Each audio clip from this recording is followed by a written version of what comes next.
Selamat siang, salam sejahtera, salam sehat buat kita semua. Bertemu kembali dengan saya, nama Triana, NIM 2021-11332, kelas P, Manajemen, dosen pengampu, Dr. Irfai Fatur Rahman, SPD, MPD. Kali ini saya mau menjawab UAS Bahasa Indonesia. Silakan mendengarkan. Soal yang pertama, jelaskan pola bentuk gabungan terikat. Tulis kembali bentuk gabungan terikat berikut ini. Jawab. Dalam Kamus Besar Bahasa Indonesia KBBI, kata bentuk gabungan terikat adalah bentuk bahasa yang bergabung dengan unsur lain agar dapat dipakai dengan makna yang jelas. Bentuk terikat ditulis tanpa jeda atau spasi, namun apabila digabungkan dengan bentuk turunan atau kata berimbuhan, maka penulisannya harus dipisah. Yang pertama, adi dan kuasa. Yang benar, adi kuasa. Catur dan tunggal. Yang benar, catur tunggal. Dwi dan warna. Yang benar, dwi warna. Ekstra dan kulikuler. Yang benar, ekstrakulikuler. Kontra dan revolusi. Yang benar, kontrarevolusi. Purna dan wirawan. Yang benar, purnawirawan. Sapta dan krida. Yang benar, sapta krida. Sub dan bagian. Yang benar, subbagian. Kemudian untuk soal yang kedua. Jelaskan perbedaan bentuk penalaran deduktif dan bentuk penalaran induktif. Berikan contoh penerapannya. Jawab. Penalaran deduktif adalah proses penalaran untuk menarik kesimpulan berupa prinsip atau sikap yang berlaku khusus berdasarkan atas fakta-fakta yang bersifat umum.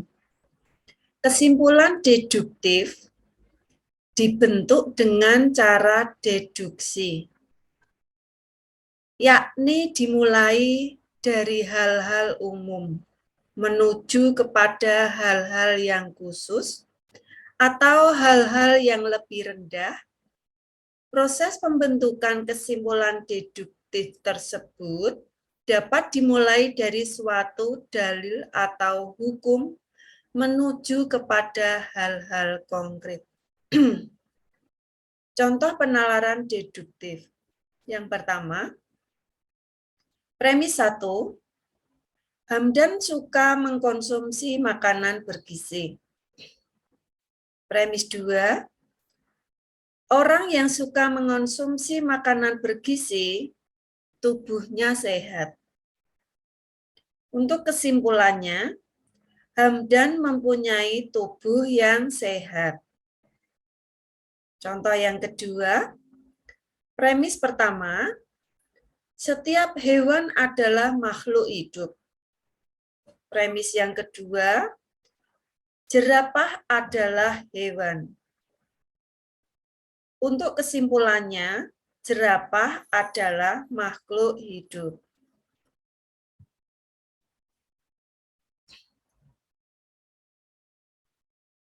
Untuk penalaran induktif adalah paragraf yang diawali dengan menjelaskan permasalahan-permasalahan khusus atau mengandung pembuktian dan contoh-contoh fakta yang diakhiri dengan kesimpulan yang berupa pernyataan umum. Contohnya, belajar di masa tua membutuhkan usaha yang sangat ekstra dikarenakan daya tangkap yang dimiliki para masa ini sudah sangat berkurang. Bahkan motivasi yang dimiliki juga sudah melemah karena terlalu banyak belajar. Untuk soal yang ketiga, jelaskan dan berikan contoh transkripsi dan transliterasi. Untuk transkripsi adalah pengalihan tuturan atau yang berwujud bunyi ke dalam bentuk tulisan atau penulisan kata, kalimat, atau teks dengan menggunakan lambang-lambang bunyi. Untuk contoh transkripsi, saya ingin menjadi guru yang handal. Saya ingin menjadi guru yang handal. Contoh yang kedua, mereka tidak suka kue yang manis. Ditranskripsikan, mereka tidak suka kue yang manis. Kemudian untuk transliterasi adalah penyalinan dengan menggantian huruf dari suatu abjad ke abjad yang lain, seperti dari huruf Arab ke huruf Latin agar dapat dibaca dan dipahami oleh siapapun. Contoh transliterasi. Huruf Tesa misalnya ditransliterasikan dengan S dengan satu titik di atasnya, sedangkan huruf Short ditransliterasikan dengan huruf S dengan satu titik di bawahnya. Contoh yang kedua, dari kalimat Arab ini ditransliterasikannya menjadi Subhanahu wa ta'ala. Kemudian untuk soal yang keempat, jelaskan penomoran bagian karangan berikut ini, kemudian perbaikilah jika menurut Anda masih ada penulisan yang salah. Ini. Untuk penyelesaiannya, 1 titik program usaha itu melu golongan bab,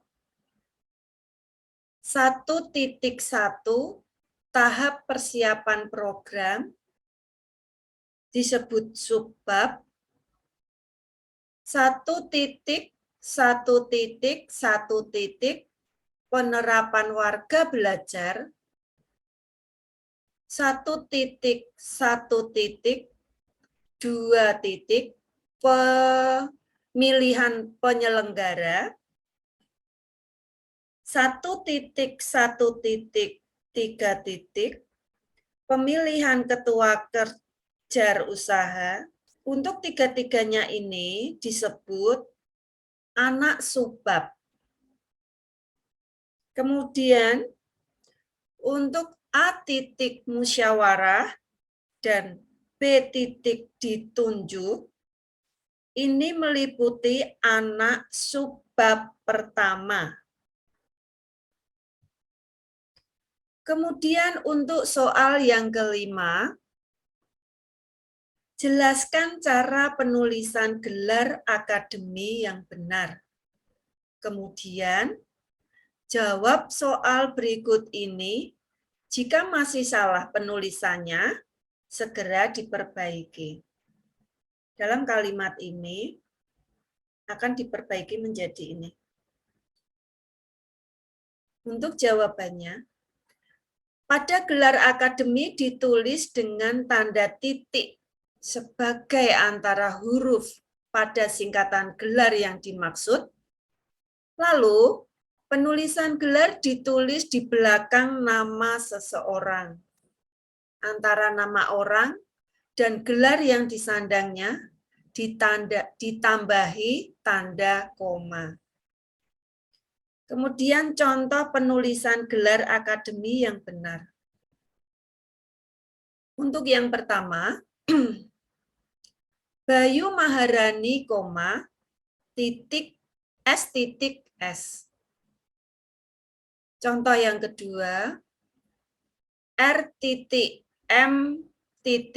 Pratama, M.M. Contoh yang ketiga, Dr. Irfai Faturrohman, S.PD, M.PD. Contoh yang keempat, Drs. Muhammad Kansanuddin, M.PD. Contoh yang kelima, Prof. Dr. Ahmad Ulinuha, M.PD. Kemudian untuk soal yang nomor 6. Jelaskan penggunaan tanda elipsis.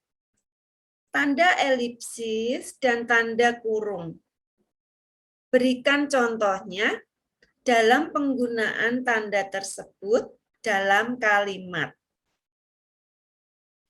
Tanda elipsis atau dalam bahasa Yunani, elipsis atau penghilang, adalah tanda baca yang kebanyakan menandai penghilangan sengaja suatu kata atau frasa dari teks aslinya.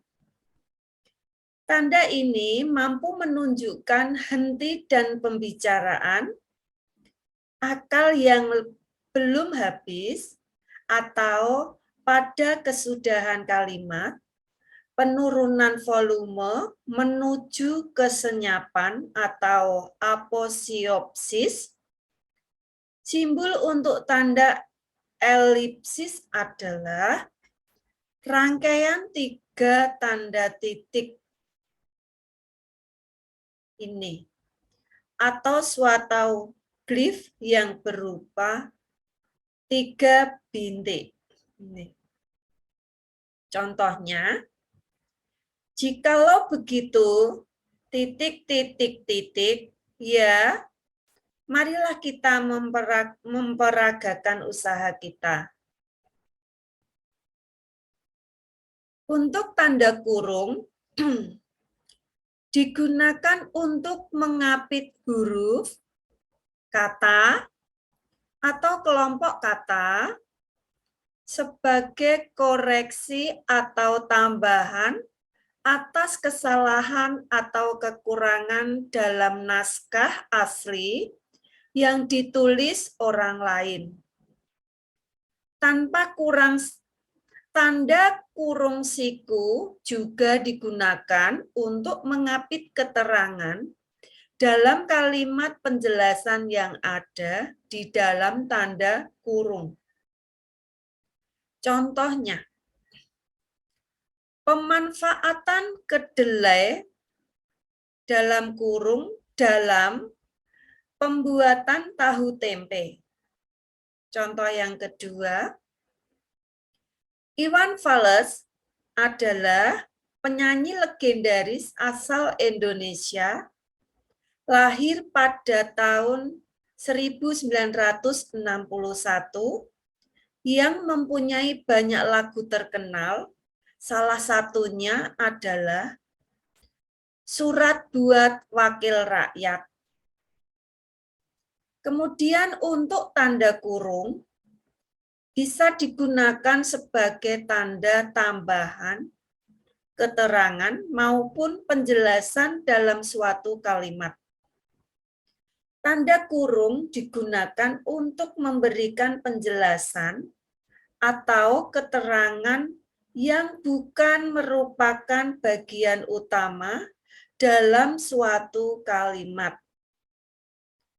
Tanda kurung juga digunakan untuk menandakan suatu kata atau huruf yang bisa dihilangkan tanpa mengubah makna suatu kalimat.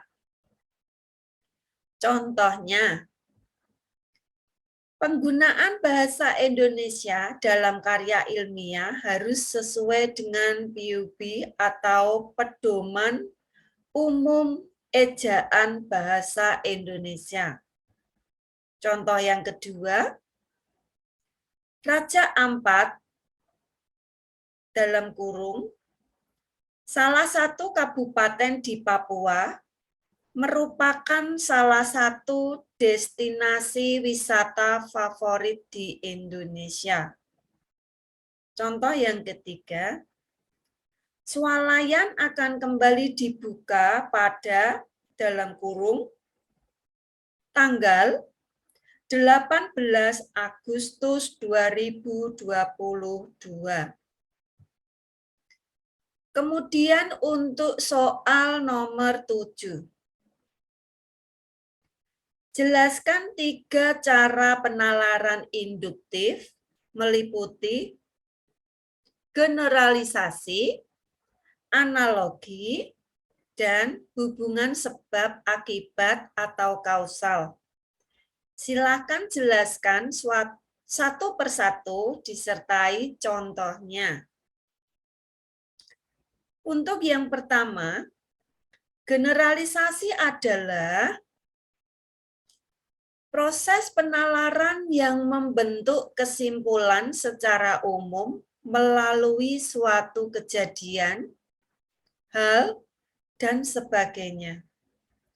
Generalisasi merupakan salah satu penalaran induktif. Contohnya, Ibu Triana adalah pemilik indekos yang kini sedang disewakan. Kata ibu di atas semula bermakna orang tua, wanita, yang melahirkan sang anak. Setelah digeneralisasikan, kata ibu pun meluas maknanya menjadi sebutan untuk wanita yang lebih tua atau dihormati. Kemudian analogi adalah kemampuan untuk memahami dan menggunakan persamaan atau persesuaian antara dua situasi atau peristiwa. Contohnya, memilih universitas terbaik sama sulitnya dengan memilih pasangan hidup. Butuh perhitungan yang matang dan kesadaran akan minat dan kemampuan diri adalah kunci dalam memilih jurusan. Dua hal tersebut mesti diterapkan oleh calon mahasiswa agar terlepas dari keruwetan memilih jurusan kuliah yang ruwetnya sama seperti mencari pasangan hidup. Untuk yang ketiga, sebab akibat atau kausal adalah merupakan proses penalaran yang diperoleh dari gejala-gejala yang saling berhubungan. Contohnya, harga beras dan kebutuhan pokok lainnya melonjak tinggi. Kenaikan harga tersebut mencapai 2 kali lipatnya dari harga semula. Beberapa warung makan gulung tikar dan sebagian yang lain menaikkan harga dagangannya. Oleh karena itu, Biaya hidup anak kos atau para perantau terutama di kota-kota besar bertambah mahal. Kemudian untuk soal yang nomor 8 adalah jelaskan yang dimaksud dengan silogisme. Berikan contohnya silogisme. Silogisme adalah suatu proses penarikan kesimpulan secara deduktif. Silogisme disusun dari dua proposisi atau pernyataan dan sebuah konklusi atau kesimpulan. Sebagian para ahli logika menyebut silogisme sebagai penyimpulan tidak langsung karena dalam silogisme menyimpulkan pengetahuan baru yang kebenarannya diambil secara sintesis. Silogisme. Kemudian untuk soal yang ke-8, jelaskan yang dimaksud dengan silogisme dan berikan contohnya silogisme. Silogisme adalah suatu proses penarikan kesimpulan secara deduktif. Silogisme disusun dari dua proposisi atau pernyataan dan sebuah konklusi atau kesimpulan. Sebagian para ahli logika menyebut silogisme sebagai penyimpulan tidak langsung karena dalam silogisme menyimpulkan pengetahuan baru yang kebenarannya diambil secara sintesis. Silogisme berasal dari bahasa Yunani yang berarti kesimpulan.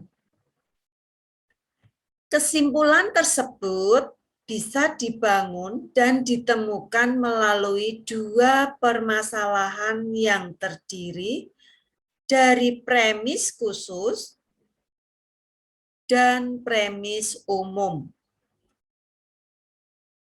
Untuk contohnya, yang pertama, semua yang halal dimakan menyehatkan. Ini ikut mayor. Sebagian makanan tidak menyehatkan. Melu golongan minor. Sebagian makanan tidak halal dimakan. Ini konklusi.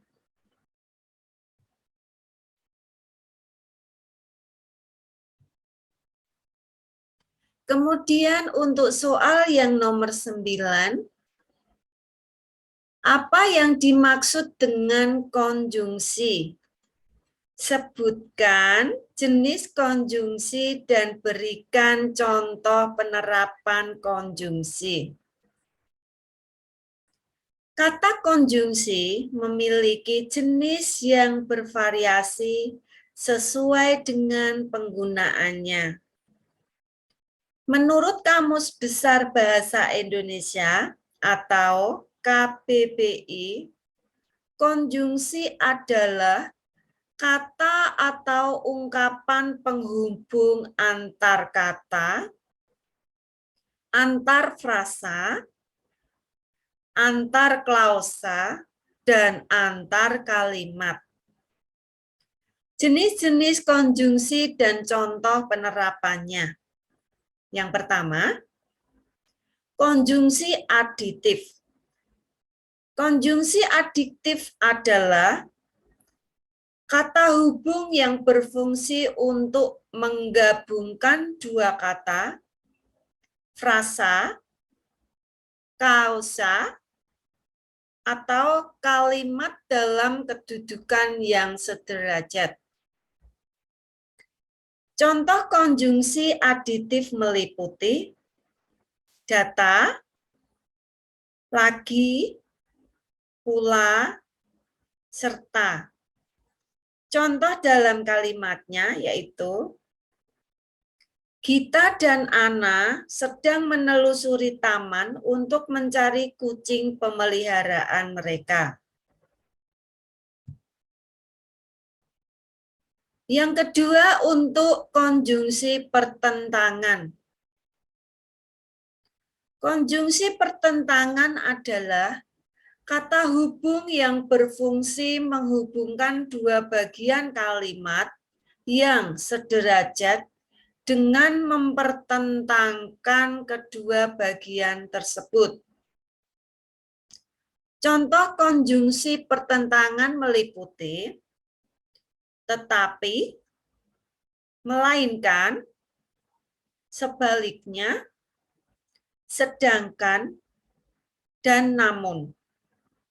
Untuk contoh dalam kalimatnya yaitu Gita dan Ana sedang mencari kucing peliharaan mereka di taman.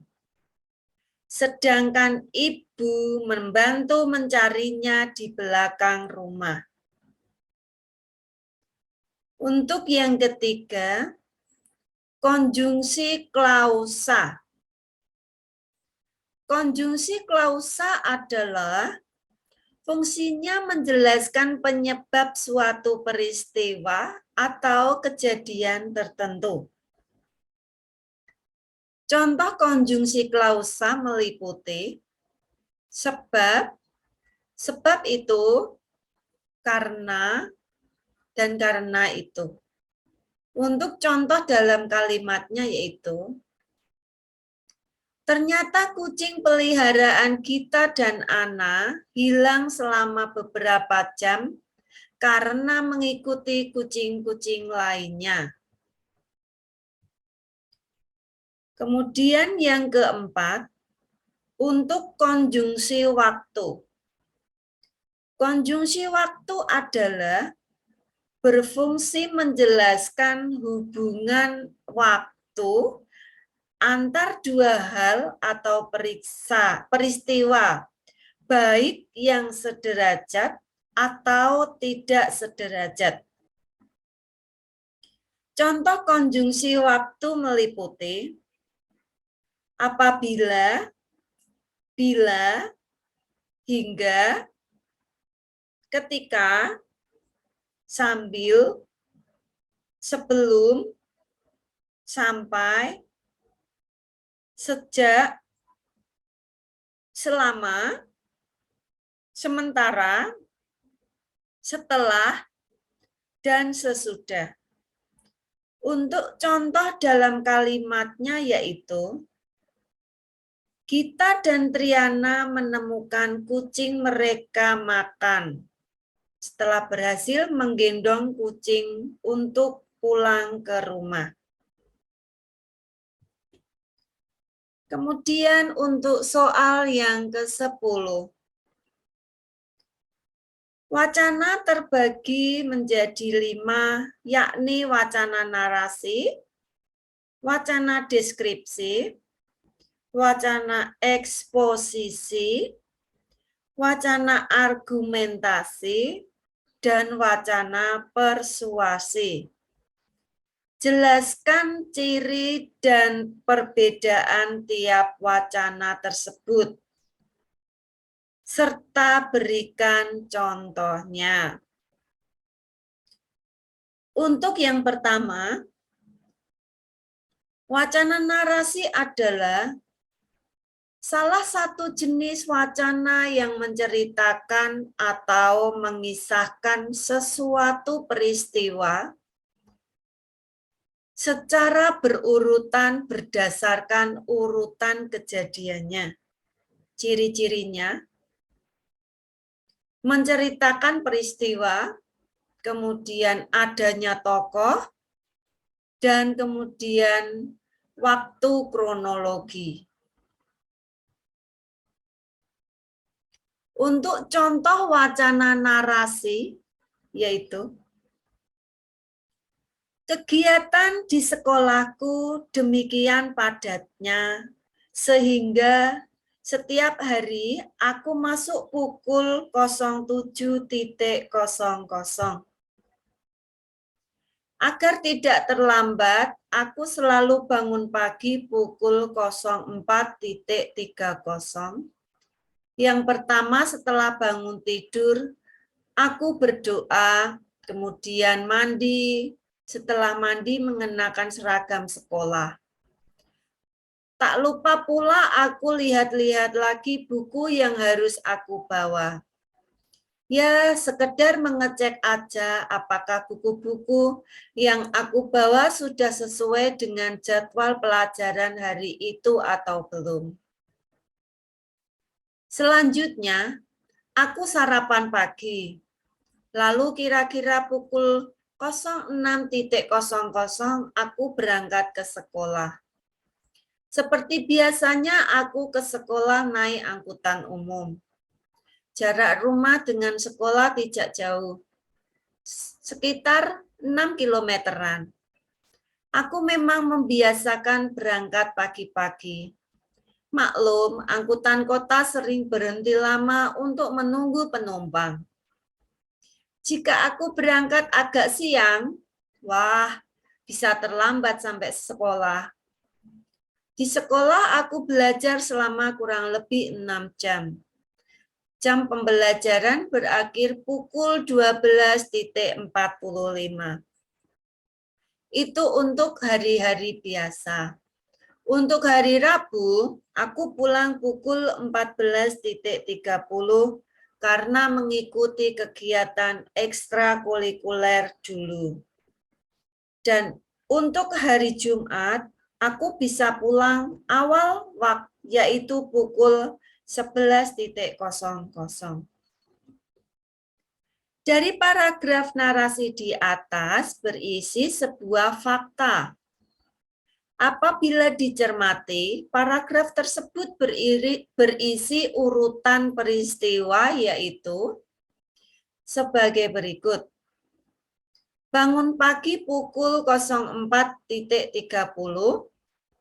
berdoa, kemudian mandi, kemudian berpakaian, kemudian mengecek buku, kemudian sarapan pagi, dan pulang sekolah. Rangkaian peristiwa tersebut dialami oleh tokoh aku. Aku mengalami konflik dengan dirinya sendiri, yaitu kebiasaannya setiap hari. Kemudian untuk wacana deskripsi. Wacana deskripsi adalah wacana yang menggambarkan sesuatu dengan jelas dan terperinci.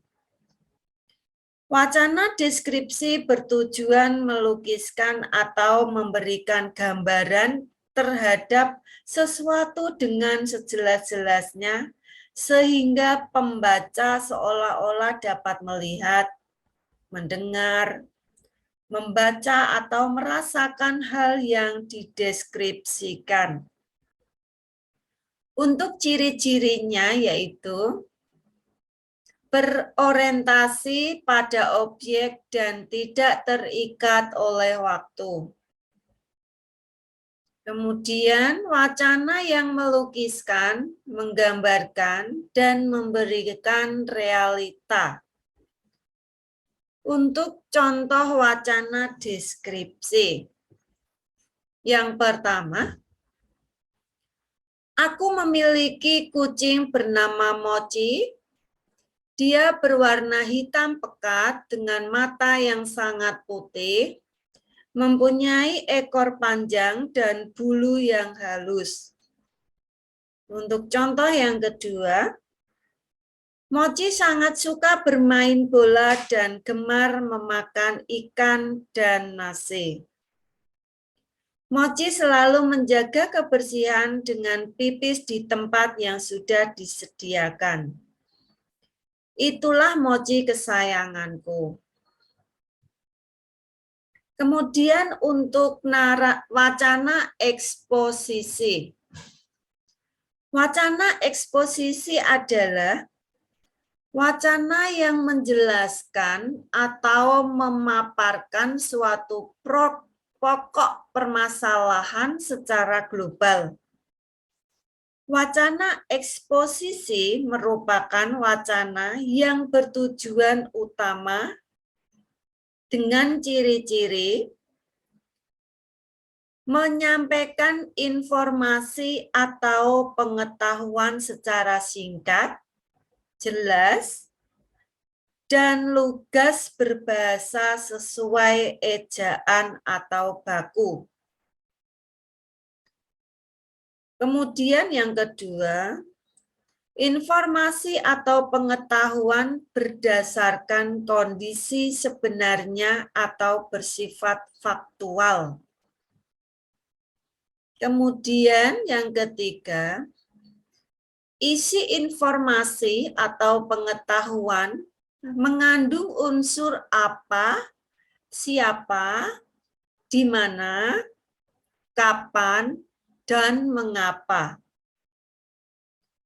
Untuk contoh wacana eksposisi adalah banjir merupakan salah satu bencana alam karena ulah manusia yang sering merusak alam, yaitu seperti membuang sampah ke sungai, menebang hutan secara liar, dan membakar hutan untuk kepentingan pribadi.